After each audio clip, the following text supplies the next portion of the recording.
নমস্কার। টক দই রেসিপি এর আগে অনেক শেয়ার করেছি।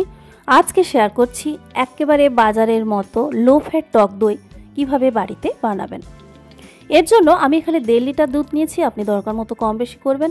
1.5 লিটার গরুর দুধটাকে আপনাকে ফোটাতে হবে প্রায় 12 থেকে 14 মিনিটের জন্য, এবং ফ্লেমটা কিন্তু একদম লো রেখেই ফোটাতে হবে। প্রথমে হাই ফ্লেমে রাখবেন, তারপর দুধ যখন ফুটতে শুরু করবে তখন সেটাকে কিন্তু ফ্লেমটা কমিয়ে 10-12 মিনিটের জন্য ফুটিয়ে নিতে হবে। আস্তে আস্তে দেখবেন এরকম উপরে একটা মোটা স্বর জমতে শুরু করেছে। এই অবস্থায় এলে গ্যাসটাকে আপনাকে বন্ধ করতে হবে। গ্যাস বন্ধ করে সঙ্গে সঙ্গে কিন্তু স্বরটা তোলা যাবে না। এই স্বরটাকে এবার ঠান্ডা হতে দিতে হবে বেশ কিছুটা সময়ের জন্য।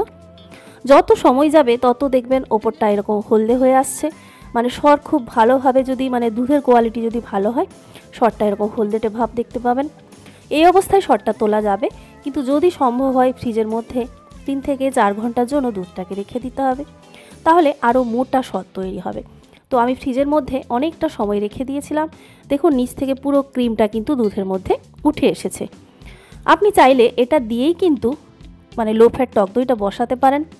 আরও যদি লো ফ্যাট চান, কারণ অনেকটা ফ্যাট এখানে উঠে গেছে দেখতে পাচ্ছেন, তাহলে এই একই পদ্ধতি আপনি অনুসরণ করে আরও একবার দুধটাকে ফুটিয়ে নেবেন এবং একইভাবে স্বরটা তুলে নেবেন। এবার তাতে করে এখানে 1.5 লিটার দুধটা কমে প্রায় 800 ml মতো দুধে পরিণত হবে। এই অবস্থায় দইটা বসানোর জন্য আগে থেকে বানানো কোনো টক দই বা লো ফ্যাট টক দই বা বাজার থেকে আনা টক দই আপনাকে 4 থেকে 4.5 চামচ মতো এখানে ব্যবহার করতে হবে। 4 চা চামচ থেকে 4.5 চা চামচ। মিনিট 10 টক দইটা জল ঝরিয়ে নিতে হবে। তারপরে যে পাত্রে আমি দইটা সেট করব তার মধ্যে দিয়ে দিচ্ছি জল ঝরানো টক দইটা। এবার এটা ভালো করে একটু চামচের সাহায্যে মিশিয়ে নিতে হবে। মিশিয়ে নেওয়ার পরে এবার যে দুধটা ঠান্ডা হয়েই ছিল অলরেডি, কিন্তু আপনি যখন দই বানাবেন তখন এটাকে গরম করে নিতে হবে। গরমটা ঠিক কতটা রাখবেন সেটা নির্ভর করছে কতটা ঠান্ডা বা কতটা গরম ওয়েদার রয়েছে। যেহেতু এখন শীত, তাই একটু বেশি গরম রাখতে হবে। হালকা ধোঁয়া উঠছে দেখতে পাচ্ছেন, এরকম অবস্থা পর্যন্ত কিন্তু নিয়ে এসে আপনাকে মেশাতে হবে। আর গরমকালে একেবারে হালকা, আঙুল ডোবানোর পরেও হালকা গরম লাগবে এরকম। এবারে এটাকে 10 থেকে 12 ঘন্টা একদম ভালো করে গরম জায়গায় রেখে দেবেন। গরম কাপড়, বেশ মোটা কাপড় টাপড় দিয়ে ঢাকা দিয়ে। তারপরে 10 ঘন্টা মতো পরে আমি আপনাদেরকে দেখাচ্ছি যে লো ফ্যাট টক দই কত সহজে তৈরি হয়ে গেল।